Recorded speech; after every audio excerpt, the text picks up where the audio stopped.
ਇਹ ਜਗ੍ਹਾ ਵੀ ਸੀ ਜਿਹੜੀ ਇਹ ਪ੍ਰਾਈਵੇਟ ਲੋਕਾਂ ਦੇ ਕਬਜ਼ੇ ਦੇ ਵਿੱਚ ਸੀ। ਇਸ ਦੇ ਵਿੱਚ ਵੀ ਲੋਕਾਂ ਨੇ ਤੂੜੀ ਵੀ ਪਾਈ ਵੀ ਸੀ, ਮੱਝਾਂ ਵੀ ਬੰਨ੍ਹਦੇ ਸੀ। ਔਰ ਬਿਲਕੁਲ ਮੈਂ ਤੁਹਾਨੂੰ ਹੋਰ ਦੱਸਦਾ ਜੀ ਕਿ ਸਾਡਾ ਲਾਲਚ ਦੀ ਇੱਕ ਐਸੀ ਇੰਤਹਾ ਹੈਗੀ ਆ। ਉਹ ਲਾਲਚ ਇੱਥੇ ਤੱਕ ਵੱਧ ਗਿਆ ਕਿ ਜਿਸ ਦੇ ਕਬਜ਼ੇ ਦੇ ਵਿੱਚ ਇਹ ਜਗ੍ਹਾ ਸੀ ਉਸਨੇ ਉਹ ਉੱਪਰਲੀ ਜਗ੍ਹਾ ਦੇ ਉੱਤੇ ਬੜੇ ਘਾਣ ਹੁੰਦੇ ਆ ਜਿਹੜੇ ਉਹ ਮਾਰ ਕੇ ਤੋੜਨ ਦੀ ਵੀ ਕੋਸ਼ਿਸ਼ ਕੀਤੀ ਆ। ਉਹ ਹੈਮਰਾਂ ਦੇ ਨਿਸ਼ਾਨ ਆ ਉੱਥੇ ਉੱਪਰ ਟੌਪ ਦੇ ਉੱਤੇ ਟੀਸੀ ਦੇ ਉੱਤੇ। ਇੱਥੇ ਇਹ ਸਾਰੀ ਆਲੇ ਦੁਆਲੇ ਜਿਹੜੀ ਜ਼ਮੀਨ ਸੀ ਨਾ ਇਹ ਜ਼ਮੀਨ ਵੀ ਉਸੇ ਦੀਵਾਨ ਟੋਡਰਮਲ ਦੀ ਸੀ।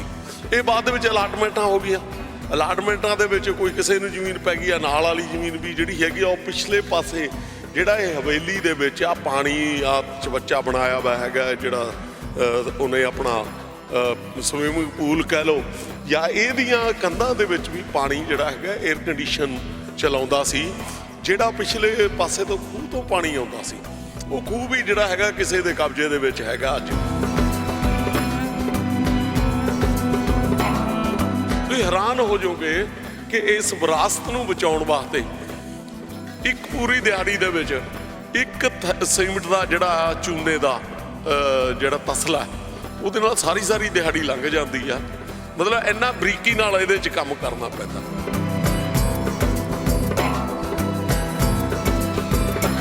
ਤੁਸੀਂ ਉੱਪਰ ਵੀ ਦੇਖੋਗੇ, ਇਹਦੇ ਉੱਪਰ ਨਾ ਉਹ ਦੇਖੋ ਜਿੱਥੇ ਤੋਂ ਜਿਹੜੀ ਚੀਜ਼ ਉਤਰ ਗਈ ਉਹ ਉਤਰ ਗਈ, ਜਿਹੜੀ ਚੀਜ਼ ਰਹਿ ਗਈ ਉਹਨੂੰ ਪ੍ਰੀਜ਼ਰਵ ਕਰਿਆ ਗਿਆ।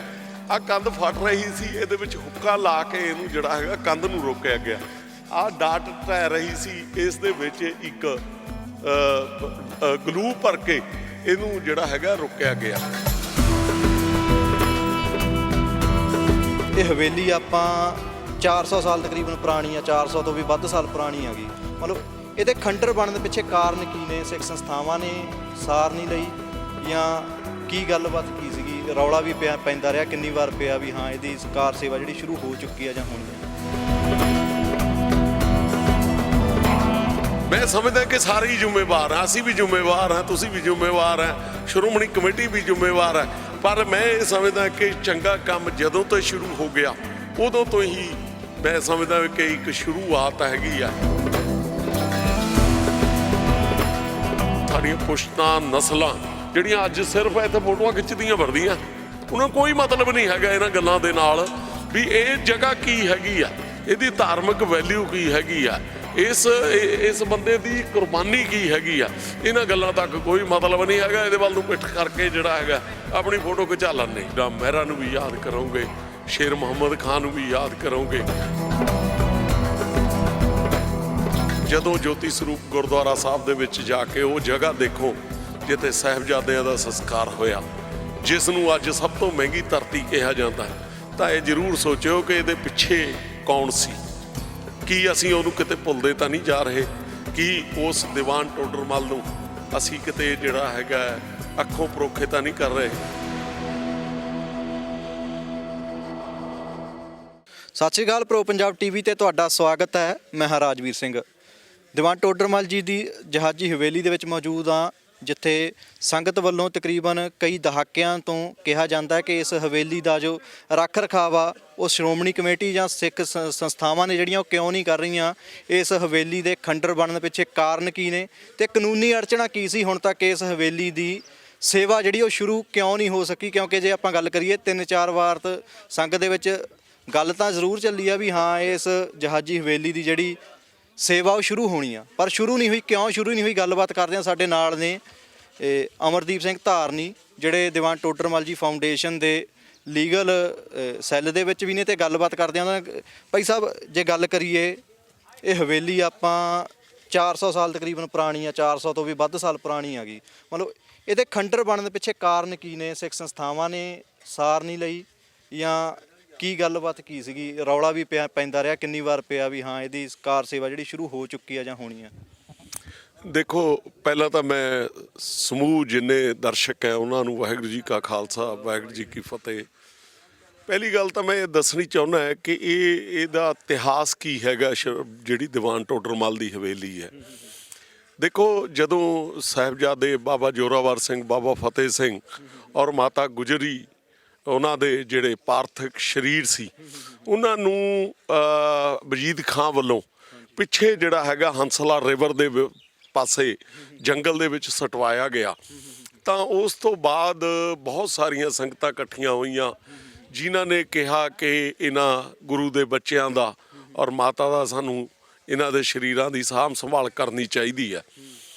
ਔਰ ਉਸ ਥਾਂ ਦੇ ਉੱਤੇ ਬਹੁਤ ਸਾਰੇ ਇਲਾਕੇ ਦੀਆਂ ਸੰਗਤਾਂ ਵੀ ਇਕੱਠੀਆਂ ਹੋਈਆਂ, ਪਰ ਉਸ ਟਾਈਮ ਦੇ ਉੱਤੇ ਇੱਕ ਅੜਚਨ ਇਹ ਆਈ ਕਿ ਵਜੀਦ ਖਾਂ ਵੱਲੋਂ ਇਹ ਰੱਖਿਆ ਗਿਆ ਕਿ ਕੋਈ ਵੀ ਮਤਲਬ ਜਿਹੜਾ ਇਸ ਜਗ੍ਹਾ ਦੇ ਉੱਤੇ ਮੋਹਰਾਂ ਵਿਛਾ ਕੇ, ਸੋਨੇ ਦੀਆਂ ਮੋਹਰਾਂ ਵਿਛਾ ਕੇ ਜਗ੍ਹਾ ਲੈ ਲੂਗਾ, ਜਿੰਨੀ ਜਗ੍ਹਾ ਲੈ ਲਓਗੇ ਉਨੀ ਜਗ੍ਹਾ ਤੁਹਾਨੂੰ ਸਰੀਰਾਂ ਦੇ ਸੰਸਕਾਰ ਵਾਸਤੇ ਦੇ ਦਿੱਤੀ ਜਾਊਗੀ। ਔਰ ਉਹਨਾਂ ਟਾਈਮਾਂ ਦੇ ਵਿੱਚ ਇੱਕੋ ਇੱਕ ਅਮੀਰ ਆਦਮੀ ਸੀ ਦੀਵਾਨ ਟੋਡਰਮਲ, ਜਿਹਦੇ ਇਹ ਜਾਣਿਆ ਜਾਂਦਾ ਕਿ ਉਹਦੇ ਆਪਣੇ ਜਹਾਜ਼ ਜਿਹੜੇ ਹੈਗੇ ਆ, ਸਮੁੰਦਰੀ ਜਹਾਜ਼, ਛੋਟੇ ਛੋਟੇ ਬੇੜੇ ਜਿਹੜੇ ਚੱਲਦੇ ਸੀ ਜਿਨ੍ਹਾਂ ਦੇ ਰਾਹੀਂ ਉਹ ਵਪਾਰ ਕਰਦਾ ਸੀ। ਔਰ ਇਹ ਵੀ ਕਿਹਾ ਜਾਂਦਾ ਹੈ ਕਿ ਇੱਕ ਵਾਰ ਉਸ ਦਾ ਇੱਕ ਜਹਾਜ਼ ਜਿਹੜਾ ਹੈਗਾ ਉਹ ਪਾਣੀ ਦੇ ਵਿੱਚ ਫਸ ਗਿਆ। ਤਾਂ ਜਦੋਂ ਫਸਿਆ ਤਾਂ ਉਸਨੇ ਗੁਰੂ ਮਹਾਰਾਜ ਅੱਗੇ ਅਰਦਾਸ ਕਰੀ ਕਿ ਮੈਂ ਇਸ ਜਗ੍ਹਾ ਦੇ ਉੱਤੇ ਆ ਕੇ ਇੱਕ ਆਪਣੀ ਜਹਾਜ਼ ਨੁਮਾ ਹਵੇਲੀ ਬਣਾਉਂਗਾ, ਜਹਾਜ਼ ਵਰਗੀ। ਉਹ ਤੁਸੀਂ ਦੇਖਿਆ ਹੋਣਾ ਇਹਦੀ ਸ਼ਕਲ ਹੈ ਜਿਹੜੀ ਬਿਲਕੁਲ ਹੀ ਜਹਾਜ਼ ਵਰਗੀ ਹੈਗੀ ਆ। ਔਰ ਇਸ ਦਾ ਜਿਹੜਾ ਇਸੇ ਕਰਕੇ ਇਹ ਨਾ ਜਿਵੇਂ ਪਾਣੀ ਦੇ ਵਿੱਚ ਜਿੰਨਾ ਕੁ ਜਹਾਜ਼ ਚੱਲਦਾ ਉਨੀ ਕਿ ਇਹ ਜਿਹੜੀ ਹੈਗੀ ਆ ਹਵੇਲੀ ਥੱਲੇ ਹੈਗੀ ਆ ਪਾਣੀ ਮਿੱਟੀ ਦੇ। ਔਰ ਜਦੋਂ ਇਹ ਹਵੇਲੀ, ਹੁਣ ਤੁਹਾਡਾ ਜਿਹੜਾ ਸਵਾਲ ਸੀ ਨਾ ਕਿ ਇੰਨਾ ਟਾਈਮ ਕਿਉਂ ਲੱਗਿਆ, ਸਮਾਂ ਕਿਉਂ ਲੱਗਿਆ, ਦੇਖੋ 1947 ਦੀ ਜਿਹੜੀ ਵੰਡ ਹੋਈ ਨਾ, ਭਾਈ ਸਾਹਿਬ ਇਹ ਤੁਹਾਡੀ ਮੈਂ ਗੱਲ ਵਿੱਚ ਟੋਕਦਾ, ਉਸ ਤੋਂ ਬਾਅਦ ਜਦੋਂ ਦੀਵਾਨ ਟੋਡਰਮਲ ਜੀ ਨੇ ਸਾਹਿਬਜ਼ਾਦਿਆਂ ਤੇ ਮਾਤਾ ਗੁਜਰ ਕੌਰ ਜੀ ਦਾ ਸੰਸਕਾਰ ਕੀਤਾਗਾ, ਉਸ ਤੋਂ ਬਾਅਦ ਮੁਗਲੀਆ ਸਲਤਨਤ ਨੇ ਜਿਹੜਾ ਕਿਹਾ ਜਾਂਦਾਗਾ ਉਹਨਾਂ ਨੂੰ ਸ਼ਹੀਦ ਕੀਤਾ ਸੀ ਦੀਵਾਨ ਟੋਡਰਮਲ ਜੀ ਨੂੰ, ਉਹਨਾਂ ਦੇ ਪਰਿਵਾਰ ਨਾਲ ਕੀ ਤਸ਼ੱਦਦ ਕੀਤਾ ਸੀਗਾ, ਇਹ ਜ਼ਰੂਰ ਜਾਣਦਾ। ਦੇਖੋ ਸਾਹਿਬਜ਼ਾਦਿਆਂ ਦੀ ਹੱਕ ਦੇ ਵਿੱਚ ਜਿਹਨੇ ਵੀ ਹਾਂ ਦਾ ਨਾਰਾ ਮਾਰਿਆ, ਚਾਹੇ ਦੀਵਾਨ ਟੋਡਰਮਲ ਸੀ, ਉਸ ਨੂੰ ਜਿਹੜਾ ਉਹ ਕਿਹਾ ਜਾਂਦਾ ਕਿ ਉਸ ਦੇ ਪਰਿਵਾਰ ਨੂੰ ਕੋਲੂ ਦੇ ਵਿੱਚ ਭੀੜ ਦਿੱਤਾ ਗਿਆ। ਔਰ ਦੂਜਾ ਹਾਂ ਦਾ ਨਾਰਾ ਮਾਰਨ ਵਾਲਾ ਸੀ ਜਿਹਨੇ ਸਾਹਿਬਜ਼ਾਦਿਆਂ ਨੂੰ ਦੁੱਧ ਪਿਲਾਇਆ, ਉਹ ਸੀ ਬਾਬਾ ਮੋਤੀ ਰਾਮ ਮਹਿਰਾ, ਔਰ ਉਸ ਨੂੰ ਵੀ ਜਿਹੜਾ ਹੈਗਾ ਸੀ ਕੋਲੂ ਦੇ ਵਿੱਚ ਭੀੜਿਆ ਗਿਆ। ਔਰ ਤੀਜਾ ਜਿਹੜਾ ਹਾਂ ਦਾ ਨਾਰਾ ਮਾਰਨ ਵਾਲਾ ਸੀ ਉਹ ਸ਼ੇਰ ਮੁਹੰਮਦ ਖਾਂ ਮਲੇਰਕੋਟਲੇ ਦਾ ਨਵਾਬ ਸੀ, ਜਿਹਨੇ ਕਿਹਾ ਕਿ ਤੁਸੀਂ ਜਿਹੜਾ ਹੈਗਾ ਗਲਤ ਕਰ ਰਹੇ ਆ, ਜੇ ਤੁਹਾਡੀ ਦੁਸ਼ਮਣੀ ਹੈਗੀ ਆ ਗੁਰੂ ਗੋਬਿੰਦ ਸਿੰਘ ਮਹਾਰਾਜ ਦੇ ਨਾਲ ਤਾਂ ਤੁਹਾਨੂੰ ਉਹ ਤੋਂ ਬਦਲਾ ਲੈਣਾ ਚਾਹੀਦਾ, ਨਾ ਕਿ ਬੱਚਿਆਂ ਦੇ ਔਰ ਇੱਕ ਬਿਰਧ ਮਾਤਾ ਤੋਂ ਉਸ ਦਾ ਬਦਲਾ ਲੈਣਾ ਚਾਹੀਦਾ। ਔਰ ਮੈਂ ਇਹ ਦੱਸ ਦੇਣਾ ਚਾਹੁੰਦਾ ਕਿ ਮੈਂ ਜਿਵੇਂ ਸ਼ੁਰੂਆਤ ਕੀਤੀ ਸੀ ਕਿ 1947 ਦੇ ਵਿੱਚ ਬਹੁਤ ਸਾਰੀ ਬਿਲਡਿੰਗਸ ਇਸ ਤਰ੍ਹਾਂ ਦੀਆਂ ਹੋ ਗਈਆਂ, ਚਾਹੇ ਉਹ ਪਾਕਿਸਤਾਨ ਦੇ ਵਿੱਚ ਸੀ, ਚਾਹੇ ਉਹ ਇਸ ਹਿੰਦੁਸਤਾਨ ਦੇ ਵਿੱਚ ਸੀ। ਜਿਵੇਂ ਤੁਸੀਂ ਮਸੀਤਾਂ ਦਾ ਵਿੱਚ ਦੇਖਿਆ ਹੋਊਗਾ ਕਿ ਉਹ ਮਸਜਿਦਾਂ ਦੇ ਵਿੱਚ ਸਾਡੇ ਲੋਕਾਂ ਨੇ ਤੂੜੀਆਂ ਪਾ ਲਈਆਂ, ਮੱਝਾਂ ਬੰਨ੍ਹ ਲਈਆਂ, ਹਾਲਾਂਕਿ ਹੈ ਤਾਂ ਉਹ ਵੀ ਕਿਸੇ ਦਾ ਧਾਰਮਿਕ ਉਹ ਸੀ। ਇਸੇ ਤਰ੍ਹਾਂ ਇਹ ਜਗ੍ਹਾ ਵੀ ਸੀ ਜਿਹੜੀ ਇਹ ਪ੍ਰਾਈਵੇਟ ਲੋਕਾਂ ਦੇ ਕਬਜ਼ੇ ਦੇ ਵਿੱਚ ਸੀ, ਇਸ ਦੇ ਵਿੱਚ ਵੀ ਲੋਕਾਂ ਨੇ ਤੂੜੀ ਵੀ ਪਾਈ ਵੀ ਸੀ, ਮੱਝਾਂ ਵੀ ਬੰਨ੍ਹਦੇ ਸੀ। ਔਰ ਬਿਲਕੁਲ ਮੈਂ ਤੁਹਾਨੂੰ ਹੋਰ ਦੱਸਦਾ ਜੀ ਕਿ ਸਾਡਾ ਲਾਲਚ ਦੀ ਇੱਕ ਐਸੀ ਇੰਤਹਾ ਹੈਗੀ ਆ, ਉਹ ਲਾਲਚ ਇੱਥੇ ਤੱਕ ਵੱਧ ਗਿਆ ਕਿ ਜਿਸ ਦੇ ਕਬਜ਼ੇ ਦੇ ਵਿੱਚ ਇਹ ਜਗ੍ਹਾ ਸੀ ਉਸਨੇ ਉਹ ਉੱਪਰਲੀ ਜਗ੍ਹਾ ਦੇ ਉੱਤੇ ਬੜੇ ਘਾਣ ਹੁੰਦੇ ਆ ਜਿਹੜੇ, ਉਹ ਮਾਰ ਕੇ ਤੋੜਨ ਦੀ ਵੀ ਕੋਸ਼ਿਸ਼ ਕੀਤੀ ਆ। ਉਹ ਹੈਮਰਾਂ ਦੇ ਨਿਸ਼ਾਨ ਆ ਉੱਥੇ, ਉਹ ਜਿਹੜਾ ਉੱਪਰ ਟੌਪ ਦੇ ਉੱਤੇ ਟੀਸੀ ਦੇ ਉੱਤੇ। ਮਤਲਬ ਇਹ ਕਿਸੇ ਨੂੰ ਇਹ ਪਤਾ ਨਹੀਂ ਸੀ ਵੀ ਇਹ ਜਿਹੜੀ ਹੈਗੀ ਆ ਉਹ ਜਹਾਜੀ ਹਵੇਲੀ ਇਹ ਹੈਗੀ ਆ। ਪਰ ਜਦੋਂ ਬਾਅਦ ਦੇ ਵਿੱਚ ਇੱਕ ਇੱਥੇ ਆਫੀਸਰ ਆਏ, ਮੈਂ ਨਾਮ ਨਹੀਂ ਮਤਲਬ ਕਹਿਣਾ ਚਾਹੁੰਦਾ, ਉਹਨਾਂ ਦਾ ਕਾਫੀ ਪੁਰਾਤਨ ਚੀਜ਼ਾਂ ਦੇ ਨਾਲ ਸੰਬੰਧ ਸੀ। ਉਹਨਾਂ ਨੇ ਇਹ ਹਵੇਲੀ ਜਿਹੜੀ ਸੀ ਇਹ ਖਰੀਦ ਲਈ। ਖਰੀਦ ਕੇ ਜਦੋਂ ਇਹ ਖਰੀਦਣ ਤੋਂ ਬਾਅਦ ਇਹ ਨਸ਼ਰ ਹੋਇਆ ਕਿ ਇਹ ਤਾਂ ਜੀ ਐਡੀ ਵੱਡੀ ਇਤਿਹਾਸਕ ਧਰੋਹਰ ਹੈ, ਤਾਂ ਸ਼੍ਰੋਮਣੀ ਗੁਰਦੁਆਰਾ ਪ੍ਰਬੰਧਕ ਕਮੇਟੀ ਨੇ ਕਿਹਾ ਕਿ ਨਹੀਂ, ਇਹ ਪ੍ਰਾਈਵੇਟ ਬੰਦਾ ਨਹੀਂ ਇਹਨੂੰ ਉਹ ਕਰ ਸਕਦਾ, ਇਹ ਸ਼੍ਰੋਮਣੀ ਕਮੇਟੀ ਦੇ ਹਵਾਲੇ ਕੀਤੀ ਜਾਵੇ। ਇੱਕ ਮੈਂ ਤੁਹਾਤੋਂ ਗੱਲ 47 ਤੋਂ ਬਾਅਦ ਦੀ ਤੁਸੀਂ ਗੱਲ ਕਰਦੇ ਹੋ, ਸ਼੍ਰੋਮਣੀ ਕਮੇਟੀ ਮੰਨ ਲਓ ਉਸ ਤੋਂ ਪਹਿਲਾਂ ਸਾਲ ਪਹਿਲਾਂ ਦੀ ਗੱਲ ਹੈ ਜੀ, ਹੁਣ ਦੀ ਗੱਲ ਆ ਗਈ ਸਾਲ। ਹਾਂ, ਇਹ ਤਕਰੀਬਨ ਮੇਰਾ ਖਿਆਲ ਆ ਵੀ 2004-5 ਦੀਆਂ ਗੱਲਾਂ ਹੋਣ। ਖਰੀਦੀ ਕਿਤੋਂ ਸੀਗੀ ਫਿਰ? ਇੱਥੇ ਇਹ ਸਾਰੀ ਆਲੇ ਦੁਆਲੇ ਜਿਹੜੀ ਜ਼ਮੀਨ ਸੀ ਨਾ, ਇਹ ਜ਼ਮੀਨ ਵੀ ਉਸੇ ਦੀਵਾਨ ਟੋਡਰਮਲ ਦੀ ਸੀ। ਇਹ ਬਾਅਦ ਦੇ ਵਿੱਚ ਅਲਾਟਮੈਂਟਾਂ ਹੋ ਗਈਆਂ। ਅਲਾਟਮੈਂਟਾਂ ਦੇ ਵਿੱਚ ਕੋਈ ਕਿਸੇ ਨੂੰ ਜ਼ਮੀਨ ਪੈ ਗਈ ਆ, ਨਾਲ ਵਾਲੀ ਜ਼ਮੀਨ ਵੀ ਜਿਹੜੀ ਹੈਗੀ ਆ ਉਹ ਪਿਛਲੇ ਪਾਸੇ ਜਿਹੜਾ ਇਹ ਹਵੇਲੀ ਦੇ ਵਿੱਚ ਆ ਪਾਣੀ ਆ ਚਵੱਚਾ ਬਣਾਇਆ ਵਾ ਹੈਗਾ, ਜਿਹੜਾ ਉਹਨੇ ਆਪਣਾ ਸਵਿਮਿੰਗ ਪੂਲ ਕਹਿ ਲਓ, ਜਾਂ ਇਹਦੀਆਂ ਕੰਧਾਂ ਦੇ ਵਿੱਚ ਵੀ ਪਾਣੀ ਜਿਹੜਾ ਹੈਗਾ 에ਅਰ ਕੰਡੀਸ਼ਨ ਚਲਾਉਂਦਾ ਸੀ। ਜਿਹੜਾ ਪਿਛਲੇ ਪਾਸੇ ਤੋਂ ਖੂਹ ਤੋਂ ਪਾਣੀ ਆਉਂਦਾ ਸੀ, ਉਹ ਖੂਹ ਵੀ ਜਿਹੜਾ ਹੈਗਾ ਕਿਸੇ ਦੇ ਕਬਜ਼ੇ ਦੇ ਵਿੱਚ ਹੈਗਾ ਅੱਜ। ਤੇ ਮੈਂ ਦੱਸਣਾ ਇਹ ਉੱਥੇ ਤੋਂ ਸ਼ੁਰੂ ਕਰਦਾ ਕਿ ਜਦੋਂ ਇਹ ਹਵੇਲੀ ਉਸ ਆਫੀਸਰ ਨੇ ਜਿਹੜਾ ਸ਼੍ਰੋਮਣੀ ਗੁਰਦੁਆਰਾ ਪ੍ਰਬੰਧਕ ਕਮੇਟੀ ਨੂੰ ਦਿੱਤੀ, ਤਾਂ ਸ਼੍ਰੋਮਣੀ ਗੁਰਦੁਆਰਾ ਪ੍ਰਬੰਧਕ ਕਮੇਟੀ ਨੇ ਇਮੀਡੀਏਟਲੀ ਇਹਦੇ ਨਾਂ ਦੇ ਉੱਤੇ ਬਹੁਤ ਸਾਰਾ ਕੰਮ ਜਿਹੜਾ ਇਹਦਾ ਸਟਾਰਟ ਕਰਤਾ ਔਰ ਇਹਦੀ ਕੰਸਟਰਕਸ਼ਨ ਦਾ ਜਿਹੜਾ ਹੈਗਾ ਸ਼ੁਰੂਆਤ ਕਰਤੀ। ਪਰ ਉਸ ਤੋਂ ਬਾਅਦ ਇੱਕ ਵਕੀਲ ਸਾਹਿਬ ਸੀ ਹਾਈ ਕੋਰਟ ਦੇ, ਜਿਨ੍ਹਾਂ ਨੇ ਹਾਈ ਕੋਰਟ ਦੇ ਵਿੱਚ ਇੱਕ ਕੇਸ ਫਾਈਲ ਕਰਕੇ ਸਟੇ ਲੈ ਲਈ। ਤੇ ਸਟੇ ਲੈ ਕੇ ਇਹ ਟੋਟਲੀ ਬੰਦ ਹੋ ਗਿਆ। ਇਹਦੀ ਫੇਰ ਉਹੀ ਜੀ ਉਹ ਹਾਲਤ ਹੋ ਗਈ ਜਿਸ ਤਰ੍ਹਾਂ ਦੀ ਪਹਿਲਾਂ ਸ਼੍ਰੋਮਣੀ ਗੁਰਦੁਆਰਾ ਪ੍ਰਬੰਧਕ ਕਮੇਟੀ ਨੇ ਸੰਭਾਲਣ ਦੀ ਕੋਸ਼ਿਸ਼ ਕੀਤੀ ਸੀ। ਪਰ ਮੈਂ ਦੇਖੋ ਹਰ ਚੀਜ਼ ਦਾ ਇੱਕ ਟਾਈਮ ਆਉਂਦਾ ਹੈ। ਮੈਂ ਖਾਸ ਤੌਰ ਤੇ ਇਸ ਚੀਜ਼ ਲਈ ਮਤਲਬ ਮਸ਼ਕੂਰ ਹਾਂ ਔਰ ਧੰਨਵਾਦ ਕਰਦਾ ਵਿਦੇਸ਼ਾਂ ਦੀ ਸੰਗਤ ਦਾ। ਇੱਕ ਭਾਈ ਸਾਹਿਬ ਕਰਨੈਲ ਸਿੰਘ ਸੰਧੂ ਹੈ ਤੇ ਹੋਰ ਵੀ ਬਹੁਤ ਸਾਰੀਆਂ ਸੰਗਤਾਂ ਹੈ ਜਿਨ੍ਹਾਂ ਦੇ ਵਿੱਚ ਜਿਹੜੇ ਅਮਰੀਕਾ ਦੇ ਵਿੱਚ ਰਹਿੰਦੇ ਆ, ਜਿਨ੍ਹਾਂ ਨੂੰ ਮਤਲਬ ਡਾਇਮੰਡ ਕਿੰਗ ਵੀ ਬਦਾਮ ਦੇ ਜਿਹੜੇ ਹੈਗੇ ਕਿੰਗ ਕਿਹਾ ਜਾਂਦਾ ਹੈ, ਜਿਨ੍ਹਾਂ ਕੋਲ 70,000 ਏਕੜ ਜ਼ਮੀਨ ਹੈ। ਉਹਨਾਂ ਨੇ ਕਿਹਾ ਵੀ ਨਹੀਂ ਯਾਰ, ਇਹ ਸਾਡੇ ਗੁਰੂ ਨੂੰ ਜਿਹੜਾ ਹੈਗਾ ਸਾਡੇ ਸਿੱਖ ਕੌਮ ਤੇ ਐਡਾ ਵੱਡਾ ਕਰਜ਼ਾ ਖੜਾ ਕਰਨ ਵਾਲਾ ਵਿਅਕਤੀ ਹੈ ਜਿਹੜਾ, ਉਸ ਦੀ ਅਸੀਂ ਇਸ ਧਰੋਹਰ ਨੂੰ ਵੀ ਨਾ ਸੰਭਾਲ ਸਕੀਏ। ਤਾਂ ਇੱਕ ਜਿਹੜੀ ਹੈਗੀ ਆ ਦੀਵਾਨ ਟੋਡਰਮਲ ਫਾਊਂਡੇਸ਼ਨ, ਜਿਹਦੇ ਇੱਥੇ ਤੋਂ ਲਖਵਿੰਦਰ ਸਿੰਘ ਹੈ ਮਤਲਬ ਇਹਨੂੰ ਸਾਂਭ ਸੰਭਾਲ ਕਰਦੇ ਹੈਗੇ ਆ। ਤੇ ਇਹਦੇ ਵਿੱਚ ਜਿਹੜੀ ਰੂਬੀ ਸੋਹਤਾ ਹੈਗੇ ਆ ਤੇ ਹੋਰ ਸੱਜਣ ਸਿੰਘ, ਉਹਨਾਂ ਦੇ ਪਰਿਵਾਰ ਵੀ ਇਹਦੇ ਨਾਲ ਜੁੜੇ ਹੋਏ ਹੈਗੇ ਆ, ਜਿਨ੍ਹਾਂ ਨੇ ਬਹੁਤ ਮਤਲਬ ਤਰੱਦਦ ਕਰਕੇ ਮੌਜੂਦਾ ਪ੍ਰਧਾਨ ਹਰਜਿੰਦਰ ਸਿੰਘ ਧਾਮੀ ਜਿਹੜੇ ਹੈਗੇ ਆ ਉਹਨਾਂ ਦੇ ਨਾਲ ਗੱਲਬਾਤ ਕੀਤੀ ਔਰ ਗੱਲਬਾਤ ਕਰਕੇ ਕਿਹਾ ਕਿ ਅਸੀਂ ਇਹਦੀ ਜਿਹੜੀ ਹੈਗੀ ਪੂਰੀ ਸੇਵਾ ਕਰਾਵਾਂਗੇ ਔਰ ਅਸੀਂ ਕਿਸੇ ਤੋਂ ਮਤਲਬ ਇੱਕ ਪੈਸਾ ਨਹੀਂ ਲੈਣਾ ਚਾਹੁੰਦੇ, ਅਸੀਂ ਖੁਦ ਇਹ ਜਿਹੜਾ ਸਾਰਾ ਕੁਝ ਕਰਾਂਗੇ। ਇਹਦੇ ਵਿੱਚ ਅਮਰੀਕਾ ਦੀ, ਕੈਨੇਡਾ ਦੀ, ਆਸਟ੍ਰੇਲੀਆ ਦੀ, ਜਰਮਨ ਦੀ ਔਰ ਇੰਗਲੈਂਡ ਦੀ ਸੰਗਤ ਹੈ ਜਿਹੜੀ ਇਸ ਦੇ ਉੱਤੇ ਖਰਚਾ ਕਰਨਾ ਚਾਹੁੰਦੀ। ਸਾਰੇ ਐਨਆਰਆਈ ਭਰਾ ਕਹਿ ਸਕਦੇ ਹਾਂ ਆਪਾਂ, ਸਾਰੇ ਰਲ ਮਿਲ ਕੇ ਭਾਰਤ ਦੇ ਵੀ ਆ ਜੀ। ਤੇ ਉਹਨਾਂ ਨੇ ਕਿਹਾ ਕਿ ਅਸੀਂ ਜਿਹੜਾ ਹੈਗਾ ਇਹ ਕਰਾਂਗੇ। ਮੈਂ ਨਾ ਹੁਣ ਜਿਵੇਂ ਤੁਸੀਂ ਕੁਐਸਚਨ ਕਰਿਆ ਮੈਨੂੰ ਕਿ ਐਨਆਰਆਈ ਨਹੀਂ, ਇਹਦੇ ਵਿੱਚ ਮੈਂ ਉਹਨਾਂ ਦੀ ਵਡੱਪਨ ਦੱਸਦਾ ਕਿ ਉਹ ਜਿਹੜੇ ਹੈਗੇ ਆ ਨਾ ਬਦਾਮ ਕਿੰਗ, ਉਹਨਾਂ ਨੂੰ ਸਵਾਲ ਉਹ ਕਰਿਆ ਗਿਆ ਵੀ ਇਸ ਤਰ੍ਹਾਂ ਕਰਕੇ ਵੀ ਤੁਹਾਨੂੰ ਉਹ ਕਰਨਾ ਚਾਹੀਦਾ, ਤੁਸੀਂ ਤਾਂ ਇਕੱਲੇ ਬਣਾ ਸਕਦੇ ਹੋ। ਉਹ ਕਹਿੰਦਾ ਤੇ ਹਾਂ ਬਣਾ ਤਾਂ ਸਕਦਾ ਵੀ, ਮੈਨੂੰ ਕੋਈ ਔਖਾ ਨਹੀਂ ਹੈਗਾ। ਪਰ ਦੇਖੋ ਇਹ ਜਿਹੜਾ ਕਰਜ਼ਾ ਹੈ ਨਾ ਇਸ ਪੂਰੀ ਸਿੱਖ ਕੌਮ ਦੇ ਉੱਤੇ ਹੈ, ਜਿਹੜਾ ਸਾਰੀ ਜ਼ਿੰਦਗੀ ਉਤਰਨਾ ਨਹੀਂ ਹੈਗਾ, ਕਦੇ ਵੀ ਨਹੀਂ ਉਤਰ ਸਕਦਾ। ਜੇ ਅਸੀਂ ਤਾਰ ਵੀ ਦਈਏ ਨਾ ਤਾਂ ਵੀ ਨਹੀਂ ਉਤਰਨਾ, ਕਿਉਂਕਿ ਉਸ ਸਮੇਂ ਦੀ ਨਜ਼ਾਕਤ ਸੀ ਜਿਹੜੀ, ਜਿਸ ਟਾਈਮ ਦੇ ਉੱਤੇ ਕਰਜ਼ਾ ਚੜਿਆ ਸੀ, ਜਦੋਂ ਕੋਈ ਬਾਹਰ ਨਹੀਂ ਸੀ ਨਿਕਲਦਾ, ਜਦੋਂ ਸਾਹਿਬਜ਼ਾਦਿਆਂ ਦੇ ਨਾਲ ਇੰਨਾ ਧੱਕਾ ਹੋ ਰਿਹਾ ਸੀ ਔਰ ਮਾਤਾ ਗੁਜਰੀ ਦੇ ਨਾਲ ਇੰਨਾ ਹੋ ਰਿਹਾ ਸੀ, ਉਸ ਟਾਈਮ ਦੇ ਉੱਤੇ ਇਸ ਬੰਦੇ ਨੇ ਆਪਣਾ ਪਰਿਵਾਰ, ਆਪਣੀ ਜਾਇਦਾਦ ਸਾਰਾ ਕੁਝ ਖੋ ਕੇ ਬੈਠ ਗਿਆ। ਖੈਰ ਆਪਾਂ ਉੱਥੋਂ ਸ਼ੁਰੂ ਕਰਦੇ ਹਾਂ ਕਿ ਸਰਦਾਰ ਹਰਜਿੰਦਰ ਸਿੰਘ ਧਾਮੀ ਆਪ ਵਕੀਲ ਹੋਣ ਕਰਕੇ ਉਹਨਾਂ ਨੇ ਫਿਰ ਜਾਤੀ ਤੌਰ ਤੇ ਜਾ ਕੇ ਹਾਈ ਕੋਰਟ ਦੇ ਜਿਹੜੇ ਵਕੀਲ ਸਾਹਿਬ ਹੈ ਉਹਨਾਂ ਦੇ ਨਾਲ ਗੱਲ ਕੀਤੀ ਔਰ ਗੱਲ ਕਰਕੇ ਆਨਰੇਬਲ ਹਾਈ ਕੋਰਟ ਦੇ ਨਾਲ ਗੱਲ ਕੀਤੀ। ਗੱਲ ਕਰਨ ਤੋਂ ਬਾਅਦ ਤਾਂ ਆਨਰੇਬਲ ਹਾਈ ਕੋਰਟ ਨੇ ਫਿਰ ਕਿਹਾ ਕਿ ਇਹਦੇ ਵਿੱਚ ਜਿਹੜਾ ਵਿਰਾਸਤੀ ਵਿਭਾਗ ਦਾ ਪੱਖ ਹੈਗਾ ਉਹਨੂੰ ਟੋਟਲ ਤਰੀਕੇ ਦੇ ਨਾਲ ਕਿਸੇ ਤਰੀਕੇ ਦੇ ਨਾਲ ਇਗਨੋਰ ਨਹੀਂ ਕੀਤਾ ਜਾ ਸਕਦਾ। ਇਸ ਕਰਕੇ ਉਹਨਾਂ ਨੇ ਫਿਰ ਵਿਰਾਸਤੀ ਵਿਭਾਗ ਨੂੰ ਵੀ ਵਿੱਚ ਬੁਲਾਇਆ ਔਰ ਉਹਨਾਂ ਨੇ ਕਿਹਾ ਠੀਕ ਹੈ ਤੁਸੀਂ ਇਹਦਾ ਕੰਮ ਸਟਾਰਟ ਕਰ ਸਕਦੇ ਆ। ਕੰਮ ਸਟਾਰਟ ਕਰਨ ਦੇ ਨਾਲ ਨਾਲ ਪਰ ਤੁਸੀਂ ਇੱਕ ਵੀ ਇੱਟ ਬਿਨਾਂ ਵਿਰਾਸਤੀ ਵਿਭਾਗ ਤੋਂ ਬਿਨਾਂ ਪੁੱਛੇ ਤੋਂ ਨਹੀਂ ਲਾ ਸਕਦੇ। ਇੱਕ ਵੀ ਇੱਟ ਮੈਂ ਤੁਹਾਨੂੰ ਇਹ ਕਹਿੰਦਾ ਕਿਸੇ ਖੁੰਦਰ ਨੂੰ ਵੀ ਨਹੀਂ ਛੇੜ ਸਕਦੇ। ਇਸ ਕਰਕੇ ਹੁਣ ਜਿਹੜੀ ਸਾਡੇ ਮੂਹਰੇ ਇਹ ਪ੍ਰੋਬਲਮ ਨਹੀਂ, ਇਹ ਮੈਂ ਕਹਿੰਦਾ ਵੀ ਇੱਕ ਬੰਦਸ਼ ਹੈ ਜਿਹਦਾ ਸਦਕਾ ਇਹ ਹੈਗਾ ਕਿ ਜੇ ਅਸੀਂ ਇੱਕ ਇੱਟ ਲਾਉਣੀ ਹੁੰਦੀ ਹੈ ਅਸੀਂ ਪਹਿਲਾਂ ਉਹਦੇ ਲਈ ਐਪਲੀਕੇਸ਼ਨ ਆਨਰੇਬਲ ਹਾਈ ਕੋਰਟ ਦੇ ਵਿੱਚ ਦਿੰਦੇ ਹਾਂ ਔਰ ਹਾਈ ਕੋਰਟ ਜਿਹੜਾ ਹੈਗਾ ਉਹਨਾਂ ਨੂੰ ਬੁਲਾ ਕੇ ਉਹਨਾਂ ਦਾ ਜਵਾਬ ਲੈਂਦਾ। ਉਸ ਤੋਂ ਬਾਅਦ ਜਿਹੜਾ ਹੈਗਾ ਉਹ ਪਰਮਿਸ਼ਨ ਦਿੰਦੇ ਆ ਕਿ ਤੁਸੀਂ ਇੱਕ ਇੱਟ ਲਾ ਸਕਦੇ ਜਾਂ ਨਹੀਂ।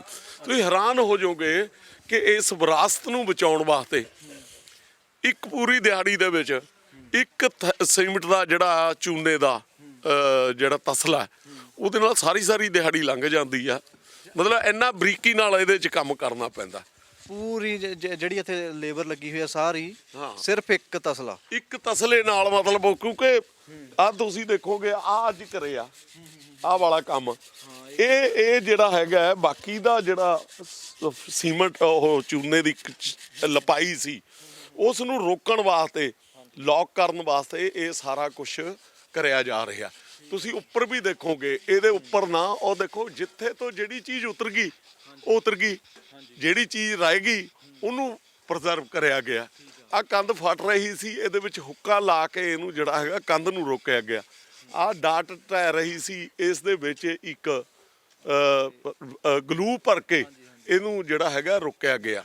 ਸੋ ਇਹ ਜਿਹੜਾ ਮਤਲਬ ਇਹਦੇ ਵਿੱਚ ਅੱਜ ਮੈਂ ਜੇ ਸਮਝਦਾ ਕਿ ਸਭ ਤੋਂ ਵੱਡਾ ਯੋਗਦਾਨ ਹੈ ਜਿਹੜਾ ਉਹ ਇਸ ਸੰਗਤ ਦਾ ਹੈਗਾ, ਜਿਹੜੀ ਅਮਰੀਕਾ ਕੈਨੇਡਾ ਜਿਹੜੇ ਆਪਣੇ 10 ਦੀ ਮਿਹਨਤ ਦੇ ਵਿੱਚੋਂ ਕਮਾਈ ਦੇ ਵਿੱਚੋਂ ਐਡਾ ਵੱਡਾ ਖਰਚਾ ਕਰਕੇ ਇਸ ਨੂੰ ਬਚਾਉਣ ਦੀ, ਇਸ ਧਰੋਹਰ ਨੂੰ ਬਚਾਉਣ ਦੀ ਕੋਸ਼ਿਸ਼ ਕਰ ਰਹੇ ਆ।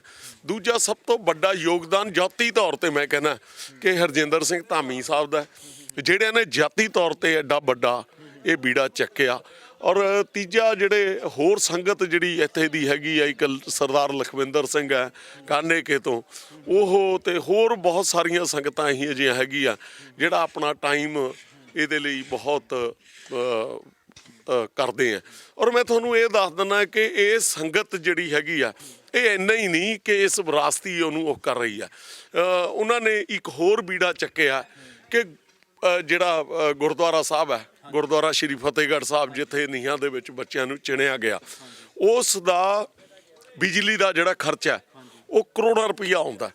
ਉਹਨਾਂ ਨੇ ਕਿਹਾ ਕਿ ਅਸੀਂ ਕਰੋੜਾਂ ਰੁਪਈਆ ਲਾ ਕੇ ਇੱਕੋ ਵਾਰੀ ਸਾਰੇ ਨੂੰ ਸੋਲਰ ਸਿਸਟਮ ਨਾਲ ਜੋੜ ਦਿੰਦੇ ਆ ਤਾਂ ਕਿ ਮਤਲਬ ਗੁਰਦੁਆਰਾ ਸਾਹਿਬ ਦੀ ਜਿਹੜੀ ਹੈਗੀ ਆ ਉਹ ਇਸ ਤਰ੍ਹਾਂ ਦੇ ਖਰਚੇ ਆ ਜਿਹੜੇ ਉਹਨਾਂ ਨੂੰ ਕਿਸੇ ਤਰੀਕੇ ਦੇ ਨਾਲ ਰੋਕਿਆ ਜਾ ਸਕੇ। ਇਹ ਜਿਹੜੀ ਸੰਗਤ ਕਹਿ ਰਹੇ ਹੋ ਤੁਸੀਂ, ਜਿਹੜੇ ਸੋਲਰ ਸਿਸਟਮ ਦਾ ਕਹਿ ਰਹੇ ਨੇਗੇ, NRI ਸੰਗਤ ਆ ਜਾਂ ਇਹੀ ਸੰਗਤ ਹੈ ਜੀ, ਇਹੀ ਸੰਗਤ ਹੈ ਜਿਹੜੀ ਇਹ ਜਿਹੜਾ ਤੁਸੀਂ ਦੇਖਿਆ ਹੋਣਾ ਦੀਵਾਨ ਟੋਡਰਮਲ ਫਾਊਂਡੇਸ਼ਨ ਜਿਹੜੀ ਹੈਗੀ ਆ ਨਾ, ਇਹੀ ਸੰਗਤ ਹੈਗੀ ਆ ਜਿਹੜੇ ਕਹਿੰਦੇ ਆ ਕਿ ਮੇਲੇ ਤੋਂ ਬਾਅਦ ਅਸੀਂ ਜਿਹੜਾ ਹੈਗਾ ਸਾਰੇ ਦਾ ਉਹ ਕਰਕੇ ਦੇਖ ਕੇ ਇਹਦੇ ਮੁਤਾਬਕ ਜਿਹੜਾ ਅਸੀਂ ਕਰਦੇ ਆਂਗੇ। ਸੋ ਇਹ ਭਾਈ ਸਾਹਿਬ ਇੱਕ ਹੋਰ ਮੈਂ ਪੁੱਛਣਾ ਚਾਹੁੰਦਾ ਵਾਂ, ਜਿਵੇਂ ਮੰਨ ਲਓ ਇਹ ਤੁਸੀਂ ਕਿਹਾਗਾ ਵਿਰਾਸਤੀ ਵਿਭਾਗ ਆ ਜਿਹੜਾ, ਉਸ ਤੋਂ ਬਿਨਾਂ ਤੁਸੀਂ ਇੱਕ ਕਿੱਟ ਨਹੀਂ ਲਾ ਸਕਦੇ ਇੱਥੇ। ਮੰਨ ਲਓ ਇਹ ਪਹਿਲਾਂ ਫਿਰ ਜੇ ਵਿਰਾਸਤੀ ਵਿਭਾਗ ਦੀ ਇਹ ਜਗ੍ਹਾ ਸੀਗੀ ਤਾਂ ਪਹਿਲਾਂ ਵੇਚੀ ਕਿਵੇਂ, ਕਿਹੜੇ ਲੋਕਾਂ ਨੇ ਵੇਚੀ, ਕਿਹੜੇ ਲੋਕਾਂ ਨੇ ਮਤਲਬ ਇਹ ਗੱਲਾਂ ਕੀਤੀਆਂ? ਵਿਰਾਸਤੀ ਵਿਭਾਗ ਦੀ ਜਗ੍ਹਾ ਕਦੇ ਨਹੀਂ ਹੋਇਆ ਕਰਦੀ। ਇਹ ਜਗ੍ਹਾ ਤਾਂ ਮੈਂ ਤੁਹਾਨੂੰ ਦੱਸਿਆ ਨਾ ਕਿ ਅਜਾੜੇ ਪੈ ਗਏ। ਉਸ ਤੋਂ ਪਹਿਲਾਂ ਇੱਕ ਟਾਈਮ ਇਹੋ ਜਿਹਾ ਸੀ ਜਦੋਂ ਸਿੱਖਾਂ ਦੇ ਉੱਤੇ ਬਹੁਤ ਵੱਡਾ ਮਤਲਬ ਔਖਾ ਸਮਾਂ ਸੀ, ਜਿਨ੍ਹਾਂ ਟਾਈਮਾਂ ਦੇ ਵਿੱਚ ਇਹ ਸਾਰੀਆਂ ਚੀਜ਼ਾਂ ਜਿਹੜੀਆਂ ਹੈਗੀਆਂ ਇਹ ਕਿਤੇ ਨਾ ਕਿਤੇ ਅੱਖੋਂ ਪਰੋਖੇ ਰਹਿ ਗਈਆਂ। ਵਿਰਾਸਤੀ ਵਿਭਾਗ ਦਾ ਤਾਂ ਕੰਮ ਇੰਨਾ ਹੈਗਾ ਕਿ ਜਿਹੜੀਆਂ ਪੁਰਾਣੀਆਂ ਬਿਲਡਿੰਗਾਂ ਹੈਗੀਆਂ ਜਿੱਥੇ ਵੀ ਹੈਗੀਆਂ, ਜੇ ਉਹਨਾਂ ਦੀ ਉਹ ਦੇਖਦੇ ਹੈਗੇ ਕਿ ਬਹੁਤ ਪੁਰਾਣੀਆਂ ਬਿਲਡਿੰਗਾਂ ਇਹਨਾਂ ਨੂੰ ਖੋਣਾ ਨਹੀਂ ਚਾਹੀਦਾ, ਫਿਰ ਉਹ ਆ ਕੇ ਉਸ ਨੂੰ ਰੋਕ ਸਕਦੇ ਆ। ਇਹ ਤਾਂ ਮਤਲਬ ਡਿਪਾਰਟਮੈਂਟ ਹੈ ਜਿਹਨੇ ਇਹ ਮਲਕੀਅਤ ਆਪਾਂ ਕਹਿ ਸਕਦੇ ਹਾਂ ਸ਼੍ਰੋਮਣੀ ਕਮੇਟੀ ਦੀ ਹੈ। ਹੁਣ ਇਹ ਮਲਕੀਅਤ ਹੈ ਜਿਹੜੀ ਸ਼੍ਰੋਮਣੀ ਗੁਰਦੁਆਰਾ ਪ੍ਰਬੰਧਕ ਕਮੇਟੀ ਦੀ ਹੈ ਔਰ ਇੱਕ ਟਰਸਟ ਨੇ ਟਰਾਂਸਫਰ ਕੀਤੀ ਹੈਗੀ ਆ। ਟਰਸਟ ਨੇ ਇਹ ਸੇਵਾ ਲਈ ਆ ਇੱਥੇ ਉਹ ਕਰਨ, ਇਹ ਫਾਊਂਡੇਸ਼ਨ ਨੇ ਸੇਵਾ ਲਈ ਹੈਗੀ ਆ ਔਰ ਜਦੋਂ ਇਹ ਬਣ ਜੂਗੀ ਤਾਂ ਇਹ ਸ਼੍ਰੋਮਣੀ ਗੁਰਦੁਆਰਾ ਪ੍ਰਬੰਧਕ ਕਮੇਟੀ ਦੇ ਅਧਿਕਾਰ ਖੇਤਰ ਦੇ ਵਿੱਚ ਇਹ ਹੋਊਗੀ। ਠੀਕ ਹੈ, ਹਾਂਜੀ। ਤੇ ਮਤਲਬ ਇੱਕ ਤੁਸੀਂ ਲੀਗਲ ਵੀ ਕਹਿ ਰਹੇ ਸੀਗੇ, ਲੀਗਲ ਕੀ ਅੜਚਣਾਂ ਆਈਆਂ? ਕਿਉਂਕਿ ਮੈਂ ਜੇ ਗੱਲ ਕਰਾਂ 2016 ਤੋਂ ਲੈ ਕੇ ਮਤਲਬ ਮੈਂ ਤਾਂ ਪਹਿਲਾਂ ਮੇਰਾ ਵੀ ਏਰੀਆ ਆਹੀ ਆ, ਸੁਣਿਆ ਤਾਂ ਕਈ ਵਾਰ ਸੀਗਾ ਵੀ ਹਾਂ ਸ਼੍ਰੋਮਣੀ ਕਮੇਟੀ ਕਰ ਰਹੀ ਆ ਗਈ ਜਾਂ ਮੰਨ ਲਓ ਹੋਰ ਸੰਸਥਾਵਾਂ ਜਿਹੜੀਆਂ ਇਸ ਰੱਖ ਰਖਾਵ ਲਈ ਇਸ ਸੰਸਥਾ ਦੇ ਦੇਖੋ ਮੈਂ ਕਰ ਰਹੀਆਂ ਨੇਗੀਆਂ, ਪਰ ਰੁਕੀ ਗਾ ਤੇ ਰਹੀ ਰੁਕੀ। ਮੈਂ ਉਹੀ ਦੱਸਦਾ ਨਾ ਕਿ ਮੈਂ ਜਿਵੇਂ ਤੁਹਾਨੂੰ ਦੱਸਿਆ ਕਿ ਪਹਿਲਾਂ ਤਾਂ ਇੱਕ ਐਸਾ ਸਮਾਂ ਸੀ 1947 ਤੋਂ ਬਾਅਦ ਕਿਸੇ ਨੂੰ ਪਤਾ ਹੀ ਨਹੀਂ ਸੀ। ਜਦੋਂ ਪਤਾ ਲੱਗਿਆ ਇਹਦਾ ਸਾਰਾ ਕੁਝ ਪਤਾ ਲੱਗਣ ਤੋਂ ਬਾਅਦ ਜਦੋਂ ਇਹਨੂੰ ਕੰਟਰੋਲ ਕਰਨਾ ਸ਼ੁਰੂ ਕੀਤਾ ਔਰ ਉਸ ਤੋਂ ਬਾਅਦ ਮੈਂ ਜੇ ਇਹਨੂੰ ਚਾਹੇ ਤੁਸੀਂ ਇੱਕ ਕਟਾਕਸ਼ ਸਮਝ ਲਿਓ ਤਾਂ ਉਸ ਕਟਾਕਸ਼ ਦੇ ਵਿੱਚ ਇਹ ਹੈਗਾ ਕਿ ਮੀਡੀਆ ਵੀ ਉਨਾ ਹੀ ਜ਼ਿੰਮੇਵਾਰ ਹੈ।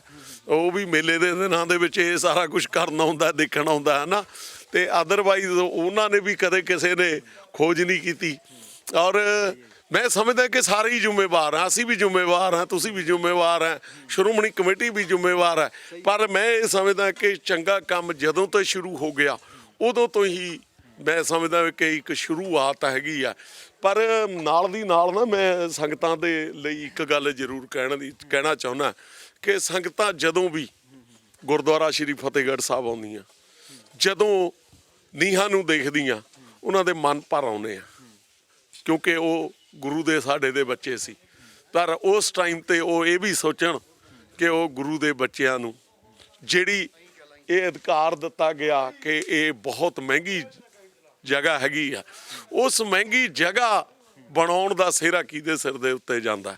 ਉਹ ਕਿਤੇ ਨਾ ਕਿਤੇ ਇਸ ਦੀਵਾਨ ਟੋਡਰਮਲ ਦੇ ਉੱਤੇ ਜਾਂਦਾ, ਜਿਹਨੇ ਆਪਣਾ ਇਹ ਹਵੇਲੀ ਵੀ ਗਹਿਣੇ ਕੀਤੀ, ਉਹਨੇ ਆਪਣਾ ਪਰਿਵਾਰ ਵੀ ਸਾਰੇ ਦਾ ਸਾਰਾ ਕੋਹਲੂ ਦੇ ਵਿੱਚ ਪੜਵਾ ਲਿਆ ਤੇ ਅੱਗੇ ਉਹਦਾ ਕੋਈ ਵੰਸ਼ ਵੀ ਨਾ ਰਿਹਾ। ਔਰ ਨੰਬਰ 2, ਉਹ ਇੱਕ ਜੈਨ ਧਰਮ ਦੇ ਨਾਲ ਸੰਬੰਧਿਤ ਸੀ, ਜੈਨੀ ਸੀ ਉਹ। ਦੀਵਾਨ ਟੋਡਰਮਲ ਜੀ ਉਹ ਜੈਨੀ ਸੀਗੇ। ਅੱਛਾ। ਔਰ ਜੈਨੀ ਹੋਣ ਦੇ ਨਾਤੇ ਉਸ ਨੇ ਉਸ ਟਾਈਮ ਜਿਹੜਾ ਜ਼ੁਲਮ ਹੋਇਆ, ਉਸ ਜ਼ੁਲਮ ਨੂੰ ਔਰ ਗੁਰੂ ਦੇ ਪੁੱਤਰਾਂ ਦੀ ਆਖਰੀ ਜਿਹੜੀ ਰਸਮਾਂ ਸੀ ਉਹਨਾਂ ਨੂੰ ਪੂਰੀਆਂ ਕਰਨ ਵਾਸਤੇ ਆਪਣਾ ਸਭ ਕੁਝ ਵਾਰਤਾ।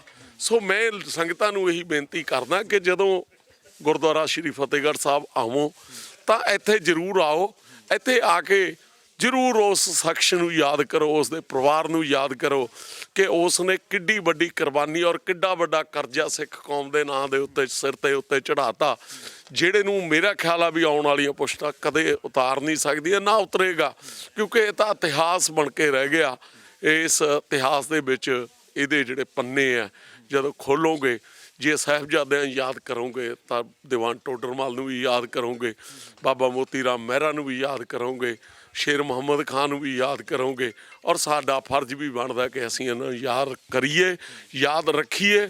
ਔਰ ਆਉਣ ਵਾਲੀਆਂ ਜਿਹੜੀਆਂ ਸਾਡੀਆਂ ਪੁਸ਼ਤਾਂ, ਨਸਲਾਂ ਜਿਹੜੀਆਂ ਅੱਜ ਸਿਰਫ ਇੱਥੇ ਫੋਟੋਆਂ ਖਿੱਚਦੀਆਂ ਫਿਰਦੀਆਂ, ਉਹਨਾਂ ਨੂੰ ਕੋਈ ਮਤਲਬ ਨਹੀਂ ਹੈਗਾ ਇਹਨਾਂ ਗੱਲਾਂ ਦੇ ਨਾਲ ਵੀ ਇਹ ਜਗ੍ਹਾ ਕੀ ਹੈਗੀ ਆ, ਇਹਦੀ ਧਾਰਮਿਕ ਵੈਲਿਊ ਕੀ ਹੈਗੀ ਆ, ਇਸ ਬੰਦੇ ਦੀ ਕੁਰਬਾਨੀ ਕੀ ਹੈਗੀ ਆ, ਇਹਨਾਂ ਗੱਲਾਂ ਤੱਕ ਕੋਈ ਮਤਲਬ ਨਹੀਂ ਹੈਗਾ। ਇਹਦੇ ਵੱਲ ਨੂੰ ਪਿੱਠ ਕਰਕੇ ਜਿਹੜਾ ਹੈਗਾ ਆਪਣੀ ਫੋਟੋ ਖਿਚਾ ਲੈਂਦੇ। ਇੱਕ ਇਹ ਵੀ ਮੈਨੂੰ ਫੈਕਟਰ ਲੱਗਦਾ ਕਿ ਕਿਉਂਕਿ ਆਪਾਂ ਪ੍ਰਚਾਰ ਤਾਂ ਕਹਿੰਦੇ ਆਗੇ ਵੀ ਬਹੁਤ ਪ੍ਰਚਾਰ ਹੋ ਰਿਹਾ, ਪਰ ਜਿਹੜੀਆਂ ਇਹ ਚੀਜ਼ਾਂ ਨੇ, ਮੰਨ ਲਓ ਬਾਬਾ ਮੋਤੀ ਰਾਮ ਮਹਿਰਾ ਜੀ ਹੋ ਗਏ, ਦੀਵਾਨ ਟੋਡਰਮਲ ਜੀ ਹੋ ਗਏ, ਕਿਤੇ ਨਾ ਕਿਤੇ ਸਾਡੇ ਜਿਹੜੇ ਪ੍ਰਚਾਰਕ ਨੇ ਉਹਨਾਂ ਨੇ ਵੀ ਕਿਤੇ ਨਾ ਕਿਤੇ ਅਣਗੌਲਿਆ ਕੀਤਾ ਗਾ, ਕਿਉਂਕਿ ਨਵੀਂ ਪੀੜ੍ਹੀ ਨੂੰ ਵੀ ਤਾਂ ਹੀ ਪਤਾ ਲੱਗੂ ਜੇ ਸਾਡੇ ਪ੍ਰਚਾਰਕ ਸਾਡੇ ਘਰ ਦੇ ਜਾਂ ਵੱਡੇ ਦੱਸਣਗੇ।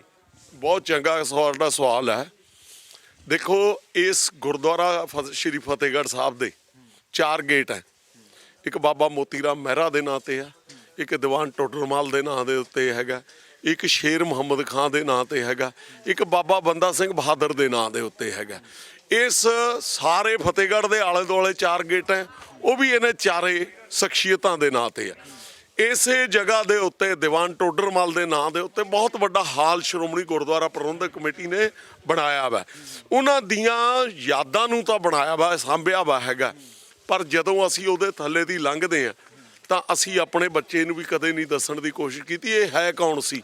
ਠੀਕ ਹੈ ਨਹੀਂ, ਮੈਂ ਤੁਹਾਨੂੰ ਹੋਰ ਦੱਸਦਾ, ਇਹ ਜਿਹੜੀ ਧਰਤੀ ਹੈਗੀ ਆ ਅੱਜ ਐਜੂਕੇਸ਼ਨ ਦਾ ਸੈਂਟਰ ਬਣੀ ਵੀ। ਐਜੂਕੇਸ਼ਨ ਦਾ ਸੈਂਟਰ ਕਿਉਂ ਬਣਿਆ? ਮੈਂ ਤੁਹਾਨੂੰ ਸਵਾਲ ਕਰਦਾ ਕਿ ਐਜੂਕੇਸ਼ਨ ਦਾ ਸੈਂਟਰ ਕਿਉਂ ਬਣਿਆ?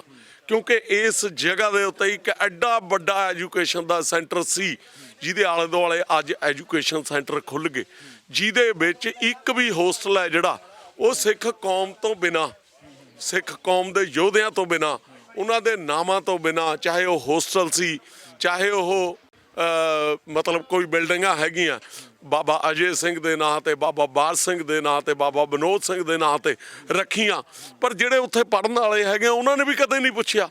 ਹੁਣ ਮੈਂ ਤੁਹਾਨੂੰ ਨਾ ਇੱਕ ਗੱਲ ਅੱਜ ਕਹਿਣਾ ਕਿ ਜਿਹੜਾ ਐਜੂਕੇਸ਼ਨ ਦਾ ਸੈਂਟਰ ਸੀ ਉਹ ਕਿਹੜਾ ਸੀ? ਉਹ ਐਜੂਕੇਸ਼ਨ ਦਾ ਸੈਂਟਰ ਸੀ ਠੰਡਾ ਬੁਰਜ। ਉਹ ਇੱਕ ਐਸਾ ਐਪੀ ਸੈਂਟਰ ਸੀ ਜਿਸ ਥਾਂ ਦੇ ਉੱਤੇ ਉਹ ਸਿੱਖਿਆ ਸਾਹਿਬਜ਼ਾਦਿਆਂ ਨੂੰ ਦਿੱਤੀ ਗਈ, ਜਿਹੜੀ ਸਿੱਖਿਆ ਉਹਨਾਂ ਨੇ ਆਪਣੇ ਹਿਰਦਿਆਂ ਦੇ ਵਿੱਚ ਧਾਰਨ ਕਰਕੇ ਉਸ ਸਿੱਖਿਆ ਤੇ ਚੱਲੇ। ਅਸੀਂ ਕਿਤੇ ਨਾ ਕਿਤੇ ਨਾ ਅਸੀਂ ਸਿੱਖਿਆ ਲਈ, ਨਾ ਹਿਰਦਿਆਂ 'ਚ ਰੱਖੀ, ਨਾ।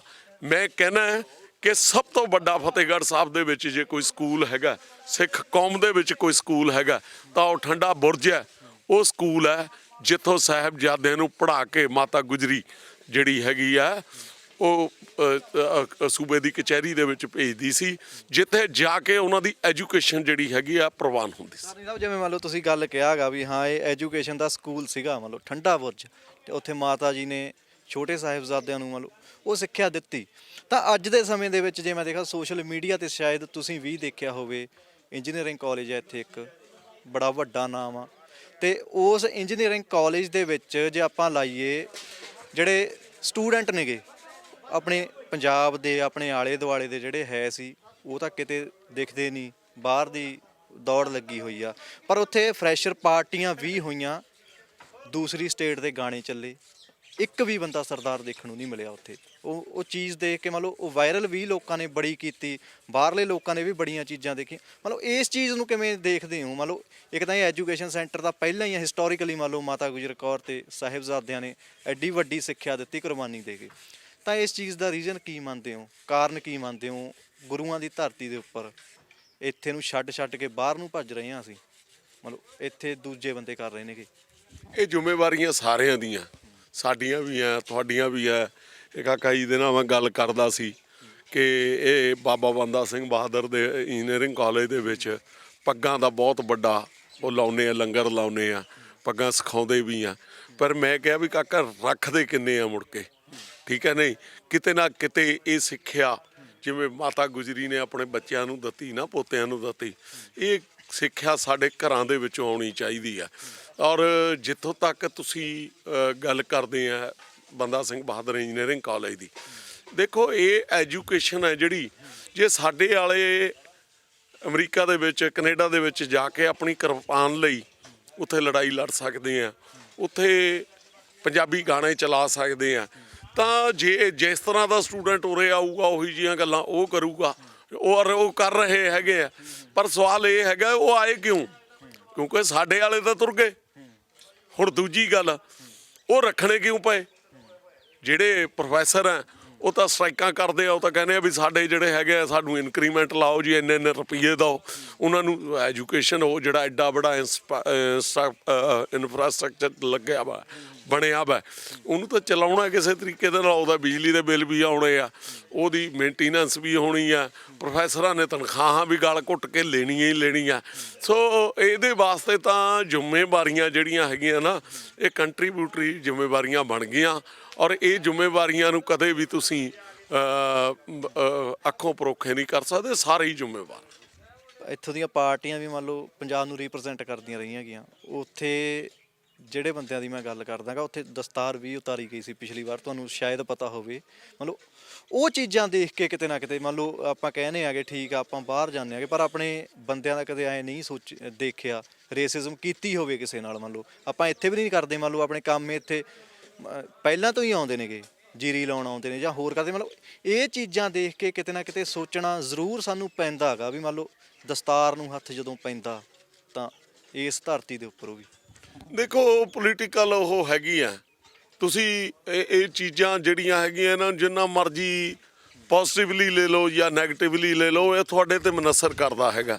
ਹੁਣ ਤੁਸੀਂ ਪਿਛਲੇ ਟਾਈਮਾਂ ਦੇ ਵਿੱਚ ਇਹ ਚੀਜ਼ਾਂ ਬਾਹਰ ਵੀ ਬੀਤਦੀਆਂ ਹੈਗੀਆਂ, ਉਹ ਗੋਰਿਆਂ ਨੂੰ ਲੱਗਦਾ ਹੋਊਗਾ ਵੀ ਇਹ ਧੱਕੇ ਨਾਲ ਪੱਗਾਂ ਵਾਲੇ ਕਬਜ਼ਾ ਕਰ ਗਏ, ਤੇ ਇਹ ਸਾਰੀਆਂ ਗੱਲਾਂ ਤਾਂ ਜਿਹੜੀਆਂ ਹੈਗੀਆਂ ਇਹਨਾਂ ਨੂੰ ਰੋਕਣਾ ਕਿਹਨੇ ਆ?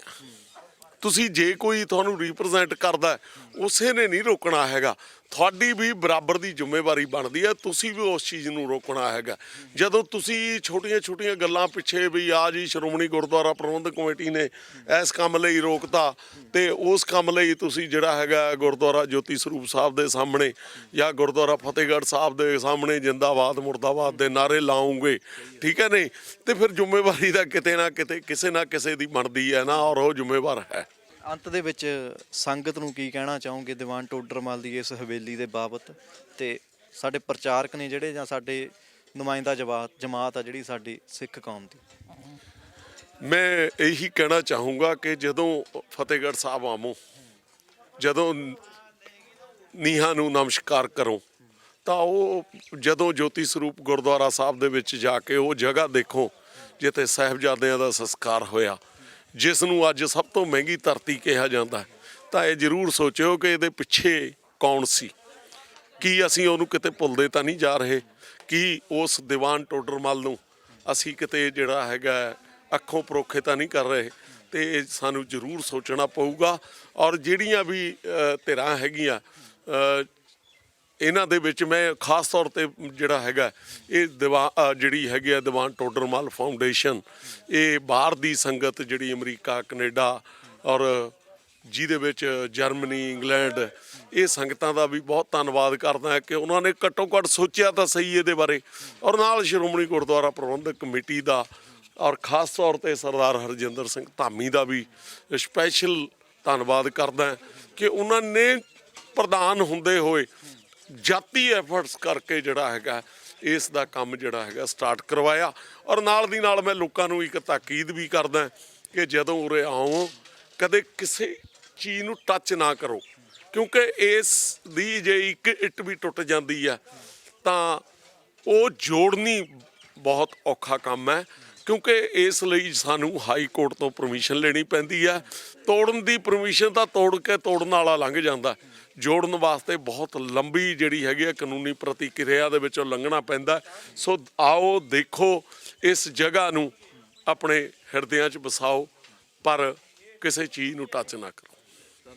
ਜਾਣਕਾਰੀ ਦੇਣ ਲਈ ਬਹੁਤ ਬਹੁਤ ਧੰਨਵਾਦ। ਵਾਹਿਗੁਰੂ ਜੀ ਕਾ ਖਾਲਸਾ, ਵਾਹਿਗੁਰੂ ਜੀ ਕੀ ਫਤਿਹ। ਤਾਂ ਇਹ ਸੀ ਅਮਰਦੀਪ ਸਿੰਘ ਧਾਰਨੀ ਜਿਨ੍ਹਾਂ ਨੇ ਸਾਨੂੰ ਦੱਸਿਆ ਕਿ ਕਿਸ ਤਰ੍ਹਾਂ ਕਿੰਨੀ ਮੁਸ਼ੱਕਤ ਦੇ ਨਾਲ ਇਹ ਹਵੇਲੀ ਆ ਜਿਹੜੀ ਤਿਆਰ ਹੋ ਰਹੀ ਆ, ਤੇ ਦੀਵਾਨ ਟੋਡਰਮਲ ਫਾਊਂਡੇਸ਼ਨ ਵੱਲੋਂ ਇਹ ਤਿਆਰ ਕੀਤੀ ਜਾ ਰਹੀ ਹੈ। ਸ਼੍ਰੋਮਣੀ ਕਮੇਟੀ ਦਾ ਕੀ ਯੋਗਦਾਨ ਰਿਹਾ ਤੇ ਲੋਕਾਂ ਨੂੰ ਕੀ ਕਰਨਾ ਚਾਹੀਦਾ, ਕਿਉਂਕਿ ਜਦੋਂ ਅਸੀਂ ਸਾਹਿਬਜ਼ਾਦਿਆਂ ਦੇ ਨਤਮਸਤਕ ਹੋਣ ਆਉਂਦੇ ਆ, ਜੋਤੀ ਸਰੂਪ ਸਾਹਿਬ ਮੱਥਾ ਟੇਕਦੇ ਆ, ਤਾਂ ਉਹਨਾਂ ਦਾ ਕਹਿਣਾ ਕਿ ਜ਼ਰੂਰ ਇਹ ਵੀ ਖਿਆਲ ਰੱਖਿਆ ਕਰੋ ਕਿ ਉਸ ਜਗ੍ਹਾ ਨੂੰ ਖਰੀਦ ਕੇ ਉੱਥੇ ਸੰਸਕਾਰ ਜਿਨ੍ਹਾਂ ਨੇ ਕੀਤਾ ਸੀ ਦੀਵਾਨ ਟੋਡਰਮਲ ਜੀ ਨੇ, ਉਹਨਾਂ ਦੀ ਹਵੇਲੀ ਅੱਜ ਕਿਸ ਤਰ੍ਹਾਂ ਖੰਡਰ ਬਣ ਗਈ ਸੀ, ਪਰ ਇਹਨਾਂ ਵੱਲੋਂ ਉਸ ਹਵੇਲੀ ਦੀ ਹੈ ਜਿਹੜੀ ਸੇਵਾ ਕਰਵਾਈ ਜਾ ਰਹੀ ਹੈ। ਤਾਂ ਜ਼ਰੂਰ ਲੋੜ ਹੈ ਇਹਨਾਂ ਵਿਰਾਸਤੀ ਚੀਜ਼ਾਂ ਨੂੰ ਸਾਂਭਣ ਦੀ, ਜਿਨ੍ਹਾਂ ਨੇ ਸਾਨੂੰ ਚਾਨਣ ਦੇਣਾ ਹੈ, ਸਾਡੇ ਪੀੜ੍ਹੀਆਂ ਲਈ ਚਾਨਣ ਮੁਨਾਰਾ ਬਣਨਾ ਹੈ।